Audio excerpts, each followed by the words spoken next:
Lucy is a young woman who possesses many skills and lives in shelter number 33 with her father and brother Norman. Unfortunately, it's impossible to find a man who wouldn't be related to her. Therefore, the council decides to allow her to take a husband from another colony. The happy girl puts on the communal wedding dress, while her neighbors, led by her father, the shelter's warden, prepare tables for the wedding, displayed in a field surrounded by a 3D image of distant mountains. The father is happy for his daughter, regretting that her mother didn't live to see her wedding. Then comes the moment when people head to the portal, guarded by the gatekeeper Chad, Lucy's cousin. He has long loved the girl but must admit the fairness of genetic ethics. The young man presses a button, the portal opens, letting in a delegation from a neighboring colony. Their leader reminds that for fresh blood, they must receive seeds and spare parts for machinery, and a young man is brought to Lucy. Their marriage is registered, and everyone sits at the tables. The shelter's residents notice that the guests are rather uncouth but decide not to focus on this. Lucy's father delivers a speech, hoping that the next generation might finally live on the surface. People dance and enjoy themselves, much to Norman's displeasure. The groom asks the girl to show him the bedroom, and she leads him to the room. The young couple begins to perform their duties while Norman patrols the colony and suddenly finds the body of one of the colonists. And Lucy unexpectedly hears a distant scream. She puts on a universal bracelet, which instantly shows that her young husband is infected with radiation, indicating he came from the surface. Realizing he's been found out, he lunges at her and throws her against the wall. Dazed, the girl watches as the guy takes a knife and prepares to kill her. Lucy remembers her skills and tries to take the knife, but the man stabs her in the side. At that moment, an alarm sounds. The man gets distracted, and Lucy knocks him out with a vase hit to the head, then administers first aid to herself and rushes to the armory, where she finds a pistol and hurries to the room where her fellow tribesmen remained. She kills an alien she encounters, but upon leaving the room, she witnesses a real battle. Lucy manages to save Norman when her unmade husband appears, but her father drowns the son-in-law in a barrel of water and rushes to a signal about a breach in the doors. Lucy runs after him and freezes in front of a team of aliens who have taken the shelter's residents hostage. The attacker's leader offers the man a choice: his fellow tribesman or Lucy. As the girl tries to understand what this means, her father locks her in a compartment, after which his captors take him with them from the surface when an explosion destroys the gates. Meanwhile, on the surface of the earth, in the Brotherhood of Steel barracks, young men are beating one of them, Paladin Maximus. His friend helps the guy recover and leads him to classes where they are taught useful wasteland skills, as soon they will serve as knights. They are seekers and guardians, and must be able to distinguish ancient artifacts. At this time, to the Paladin's great admiration, Steel Knights arrive at the base. Later, the friend leads Maximus to a hangar where their armor is stored, to look at them. Later, Maximus hears cries of jubilation and finds out that some of them were promoted. Among them is his friend, who will become the assistant to Knight Titus. But in the morning, the barracks are awakened by a wild scream. It turns out that someone put a blade in the future assistant's boot, and the girl severely injured her foot. Maximus is arrested and led to the Brotherhood's leader. In the shelter, order is being restored. Lucy is stitching up her stomach wound, and people gather for a council meeting. She requests that a squad be assembled and sent to the surface to search for her father. However, the council refuses to do this. Lucy then gathers the necessary items and heads to the gates, accompanied by her brother. Chad rushes to go with her, but she sedates him and says goodbye to Norman. The gates open and the girl steps onto the surface. She surveys the world of sand, where traces of the past tragedy still linger, and walks towards the sea. Maximus is accused of maiming a comrade out of envy, but he denies it. The leader realizes the boy is not guilty and appoints him as an assistant to the Steel Knight. The next day, the leader assigns the knights and their assistants the task of finding an escaped scientist who has stolen a very important object. Knight Titus and Maximus load up on a helicopter and fly to their designated sector. At the same time, a band of bounty hunters lures a wild ghoul from the grave to find the scientist heading to the witch Moldover, with whom the ghoul has old ties. Unexpectedly, the ghoul shoots the hunters and sets off on his own accord. Lucy travels across the surface and one day stops to camp near an abandoned house. She makes a fire and falls asleep by it. She awakens to strange sounds and sees a dog devouring a huge insect. A man sitting by her fire explains that the cockroaches not only survived the nuclear blasts, they mutated and are now very dangerous. He advises the girl to return to the shelter as she does not know the rules of the outer world, but Lucy is obliged to find her father. The man leaves. Meanwhile, the Steel Knight and Maximus land in the right sector. Near their landing spot, the fugitive scientist and his dog hide in a cave. Sometime later, the knight and his assistant arrive there. Maximus immediately finds the sought-after scientist's tracks, and the knight heads into the cave. Maximus is also forced to go with him, though he has no armor. Inside, a giant mutant cave bear attacks them. The knight engages in combat, but the beast overpowers him, and Titus suddenly starts to run. Maximus barely manages to kill the huge beast. The knight turns out to be a weak man who blames and insults the boy. Then Maximus refuses to revive the wounded knight and lets him die, deciding to find the fugitive himself. He dons the armor himself and learns to use it. The boy is amazed at how his strength has increased and the boundless opportunities that have opened up before him. Incidentally, he saves a weakling, although it turns out that the person was not very good. He realizes that he needs to figure out who is worthy of protection first. Lucy reaches a town where she was advised to look for traces of her father's kidnappers. She enters one of the shops, where an elderly saleswoman, recognizing her as a shelter resident, advises the girl to leave this place. Shelters are underground havens where the rich hid while the world perished, so no one here will help her. The girl goes outside where the scientist with the dog approaches her again, surprised that she is still here. But then the saleswoman, who turns out to be waiting for him, calls out to him. And suddenly, the ghoul appears, who has also come for the scientist. He intends to take him when the saleswoman promises money to anyone who helps protect the scientist. Then the ghoul shoots the scientist in the leg to prevent him from escaping and engages in battle with those who want the reward. The ghoul shoots everyone while Lucy sneaks into the shop, finds the order book, and learns the address of Moldover. She wants to leave, but sees how the ghoul injures the scientist's dog and hears his plea for help. She stands up for him and shoots the ghoul with a capsule, which only makes him laugh. Then a knight lands in front of the ghoul. Maximus asks the girl to look after the scientist while he fights the ghoul. She and the saleswoman take the injured scientist into the shop, where the woman attaches an iron leg to him and offers to accompany him to Moldover, giving her the coordinates. The pair leave while the ghoul fights the knight and quickly finds his weak spot. Maximus has not yet mastered all the advantages of the suit, which costs him losing his navigation ability. The Iron Knight is thrown far from the shop, and at that moment, the ghoul realizes that his target has escaped. Meanwhile, Lucy and the scientist stop to rest, and the girl watches in horror at the scientist's bloodied leg. She realizes they won't make it, and the man confirms this. He confesses that he will soon die, but she must definitely deliver his head to Moldover. He pulls out a saw and dies.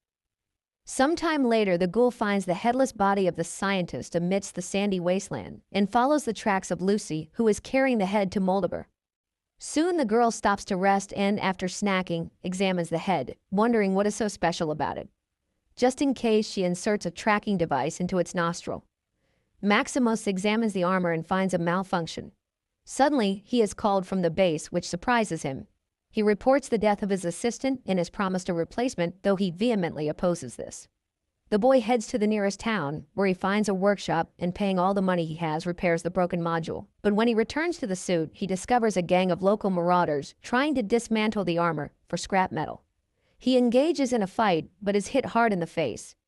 The boy regains consciousness to see that the armor has been breached. He grabs a piece of metal lying nearby and uses it to destroy the attackers. Then he sees a helicopter arriving, dropping off a new assistant. The assistant turns out to be one of his tormentors from the training camp. Maximus manages to close the helmet, and the new assistant does not notice the substitution. Lucy reaches the place where Hollywood once stood. She stops by a pond when an unknown monster attacks her, snatching the backpack with the scientist's head and disappearing into the water. Lucy tries to track the thief but is caught in the ghoul's sights, to whom she explains what happened with the head. At this time, the Shelter Council conducts an investigation into Lucy's escape, after which Norman realizes that no one intends to search for either his father or sister. In the desert, Maximus torments the assistant with various misdeeds, avenging past humiliations, but the latter continues to serve the Steel Knight willingly. They find the ghoul's tracks with a special device, follow them, and find the headless body of the scientist. Meanwhile, the ghoul sets up a hunt for the underwater monster, using the girl as bait. Soon, the beast emerges onto the shore. It grabs Lucy, but the ghoul manages to pull her out. The girl barely manages to fend off the attack, but the underwater monster escapes, taking her boot. The enraged ghoul drags Lucy along. At this time, the Steel Knight's assistant fills the armor with water, talking about his life. Suddenly, Maximus asks him to talk about himself. The boy confesses that in fact he was a decent guy, and they beat him as part of the tradition like any other newbie. Now he regrets that Maximus didn't live to be called up for service. They move on and soon reach the pond. The pair enters the water and immediately sees the monster. Maximus demands the assistant to go ashore and takes on the fight himself, but the boy shoots at the creature and it chases after him. Maximus manages to pull the boy from the monster's jaws and it dies, spitting out the scientist's head and Lucy's boot in its last act. Then a dog runs up to them, which continues on with them. The ghoul leads Lucy through the wasteland, denying her water, and soon they arrive at the place where a movie studio once stood, where actor Cooper and his wife worked. Soon they reach an abandoned clinic from which male screams can be heard.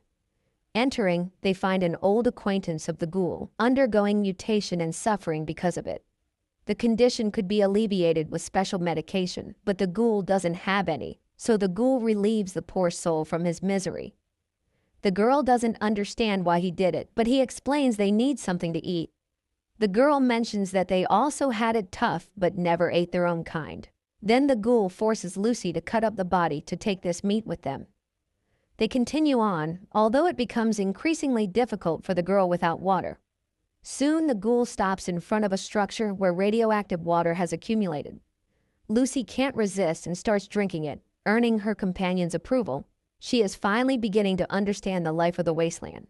He is her future, and it won't be long now. Then he coughs, and Lucy tries to use this moment to escape, but stops in front of a huge crater where she gets caught in his lasso. She tries to break free and accidentally bites off the ghoul's finger, for which he cuts off one of her fingers. Soon they reach an old supermarket where the ghoul offers the woman in exchange for the items he needs. Stunned, Lucy enters the building, not noticing that the ghoul falls into unconsciousness. Inside, she is greeted by a robot. It invites Lucy to follow and implants a new finger for her. Then it pities her and confesses it will just take her organs, and immediately sedates her. Later in the shelter, Norman is delivering food to the aliens captured during an attack, and one of them confesses that the inhabitants of shelter number 32, which they captured before this, were planning something very bad.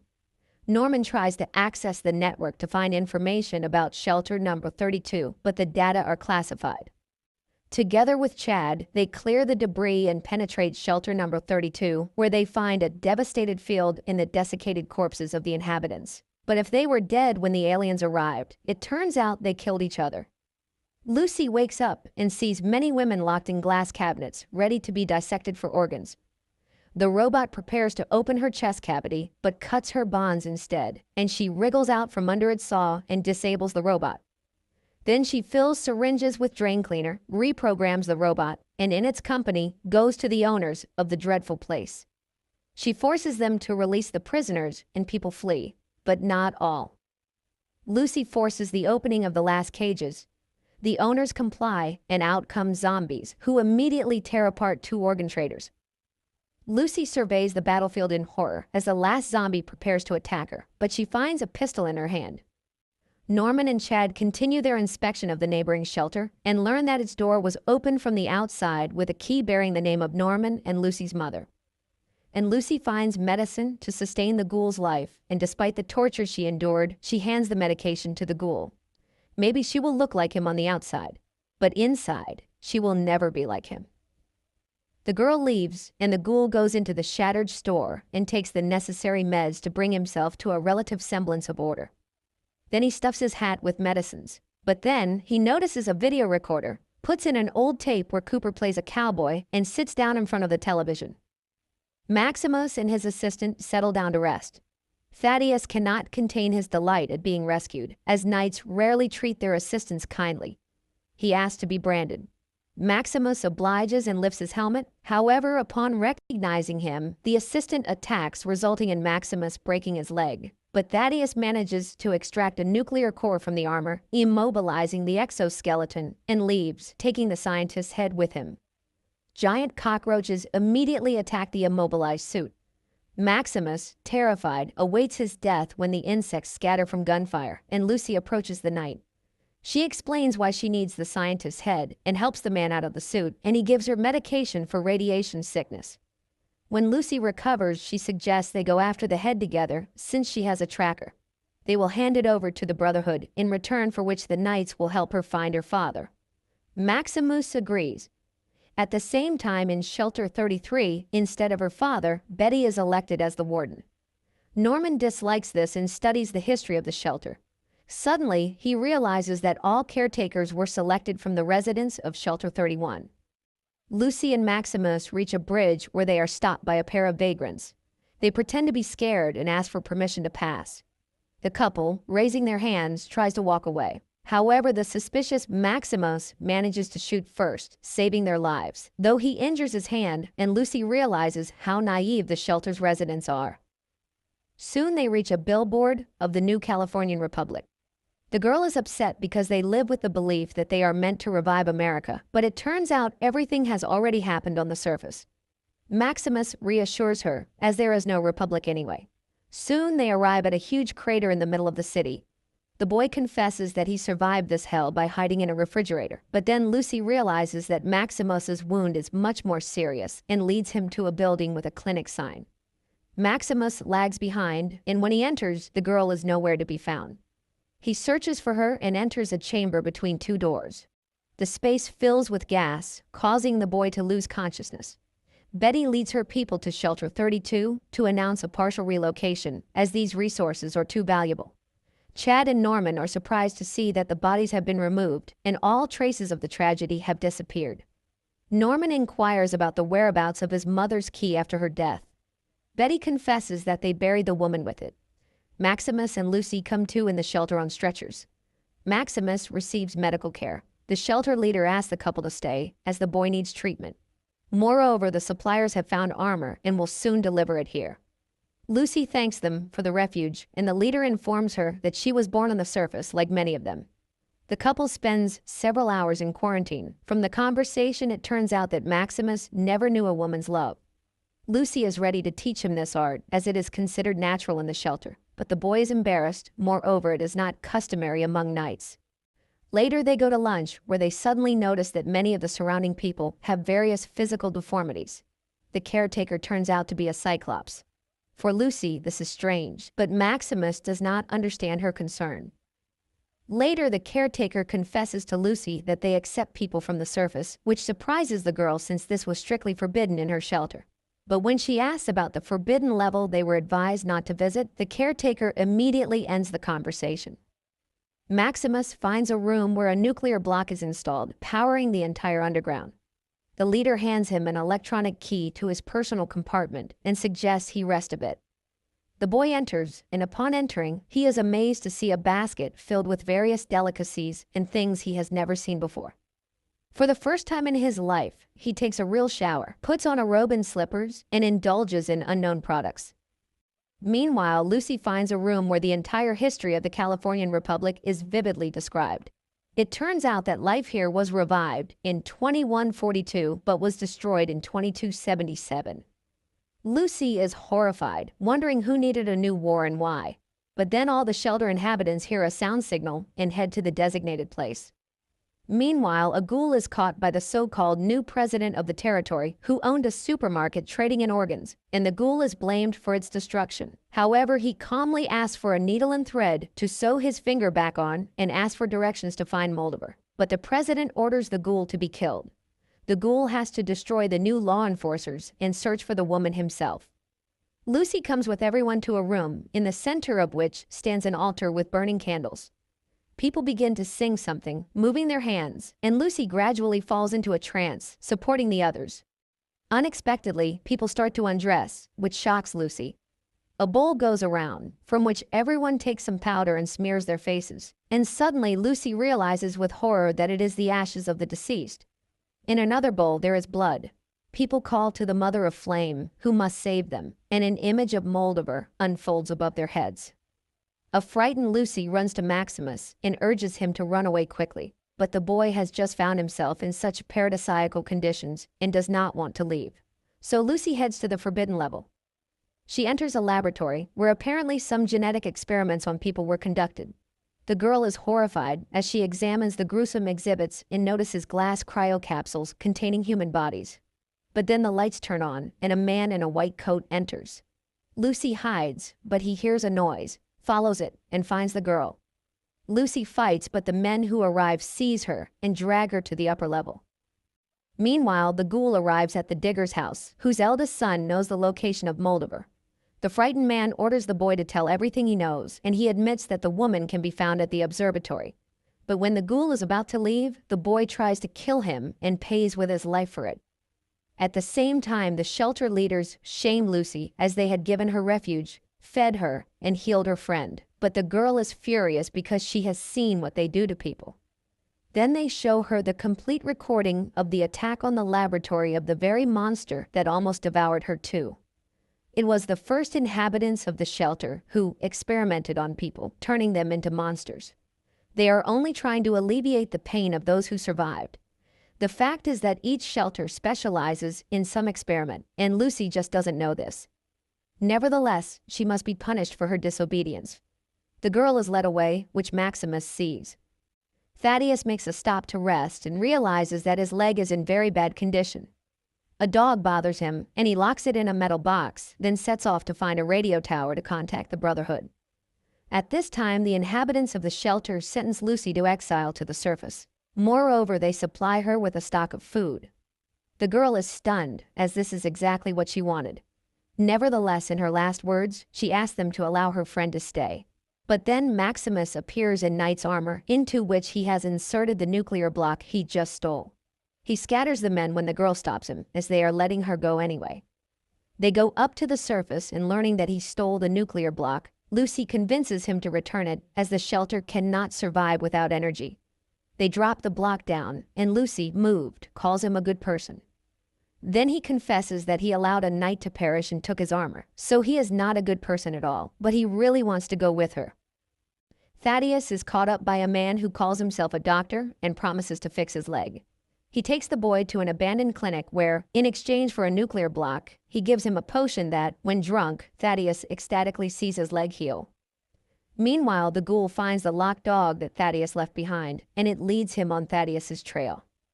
At the same time, the boy reaches the radio station, around which traps are set that tear those who come too close to pieces. Thaddeus sends a signal to the Brotherhood and, waiting for their arrival, chats with the radio station owner about music. Then Maximus and Lucy appear. The girl asks for the scientist's head. The boy accidentally steps on a trap and an arrow pierces his neck. But strangely, he does not think of dying, and then Maximus realizes that he has become a zombie. Thaddeus is upset. He should not have trusted the unfamiliar doctor, but now the path to the Brotherhood is closed for him, as they would kill him immediately. At that moment, copters appear on the horizon. Maximus suggests to Titus to give him the scientist's head and run, and the boy takes this opportunity. Then Maximus gives the head to Lucy and picks up a head of some unfortunate lying nearby, torn apart in a trap. He asks the girl to run, and she kisses him and promises to wait in shelter 33. Some inhabitants of shelter number 33 begin to receive notifications about relocation to the neighboring block. Seizing the opportunity, Norman enters the caretaker system, deceitfully gains access to Shelter 31, and heads there. The arriving servants take Maximus and bring him to the camp. The boy hands over the head he obtained to the leader and confesses that his knight perished. After finding nothing in the head, they sentence him to death. And then his friend confesses that she had cut her own leg because she was scared to go searching. Maximus shouts that he knows where to find the real head. The leader orders him to be released, and everyone prepares for a performance. At that time, Lucy reaches the observatory where her father is sitting in a cage. Sitting at the table, Moldover greets the girl, who is horrified to see a dried-up, yet still living mummy seated next to the hostess. The girl is willing to give her the head in exchange for freedom. Moldover extracts a vial from the head and offers to listen to the real story of her father. Although he begs his daughter not to listen, the woman begins her story. Meanwhile, Norman finds a robot with a human brain in the secret shelter 31, which immediately tries to inject him with something. The boy barely dodges the crazy machine. Moldover's story transports Lucy to the distant pre-war years when actor Cooper, agitated by his wife's talks of an impending nuclear war, decides to follow her. He comes to her work and listens to a corporate council meeting through a bug he planted on his wife. Billionaires discuss the decline in sales worldwide. Then they move on to the topic of shelters. Someone does not understand their necessity, arguing that if anyone survives on the surface, those emerging from the shelters will simply be killed. They counter that one could live underground for centuries, as there are vast reserves. Time is their main weapon. One could simply outlive the rest. A debate erupts among the corporate leaders, interrupted by Cooper's wife. She thinks primarily of her daughter and wants to secure the best future for her. In the future, Norman reaches a room where rows of cryo capsules stand with the names of those who slept in them, including all the wardens, his father among them. The action returns to the past, where Cooper's wife reveals that over 100 shelters have been built across America, so each of them could fulfill their wildest dreams. In the future, the robot explains to Norman that all these people were selected for their creative thinking and positivity. They are the country's best gene pool, destined to revive the nation after the surface is cleansed. In the past, the debate flares up again, as destroying so many people is not easy. Then Cooper's wife suggests to start the war themselves. A nuclear war is a tragedy, but also the greatest opportunity to start anew, because then there will be no one left to fight. They will become monopolists of the entire world. At this point, Cooper is distracted by a young man who would like to get an autograph, and this is Lucy's young father. In the present, Moldover explains that the man has lived for a very long time. He is part of the corporation that orchestrated all this horror, but he never spoke about it to his wife. She was very smart. It was she who discovered that something was draining water from the shelter. She realized that civilization had returned, but her husband mocked her. Then the woman took the children and fled. They found a wonderful city, but her father came with his men and burned it down. Lucy brought Moldover the cold fusion she developed and stolen by corporations, infinite energy with which life can be revived. Lucy sees a pendant on the mummy's neck that belonged to her mother and realizes what happened to her. Her father begs her not to believe Moldover, but the girl demands that he give her the synthesis code. He relents and provides the numbers. The woman leaves for the laboratory to start the cold fusion process. Meanwhile, the robot informs Norman that it will not let him leave after what he has learned. At the same time, Lucy's father pleads with her to open the cage and return home, just as an alarm sounds and Brotherhood copters appear over the observatory, opening fire on the people below. Knights and their assistants descend to the ground and engage in battle with the observatory's defenders. Maximus rushes forward, searching for Lucy, while the knights wreak havoc around. Soon the knights burst inside the building, where they are suddenly stopped by a ghoul. It turns out he too once wore armor and knows their vulnerabilities. Thus he easily shoots the Iron Knights, remaining unharmed himself. At this time, Lucy cries, torn between her father's pleas to come home and the terrible situation of her mother. But then at the room's threshold, a wounded knight falls, followed by Maximus. He opens the cage and rushes to Lucy. However, the girl confesses that it was her father who destroyed his wonderful city. Her father, meanwhile, dons armor and throws Maximus aside, knocking him unconscious. The girl pulls out a gun, but then the ghoul enters the room. When he learned Lucy's surname, he couldn't believe that this was the same guy from the corporation.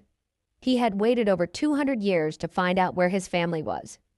Lucy's father activates jet engines and flees. However, it turns out that this was exactly what the ghoul needed, as the man leaves a trail that can easily be followed to the place where the world's rulers are hiding, those who orchestrated the nuclear war.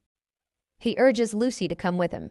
Then Lucy shoots the mummy, says goodbye to the unresponsive Maximus, and follows the ghoul. At the same time, an injured Moldover returns to the room where Maximus regains consciousness. She has activated the nuclear synthesis, and now people have infinite energy. A stunned Maximus watches as surviving lanterns light up over the ruins of the city, while Moldover smiles and dies. The Brotherhood members who rush in think their comrade killed the woman and celebrate Maximus as a future knight. Meanwhile, the ghoul and Lucy follow the trail of her father, who heads through the desert to a distant city.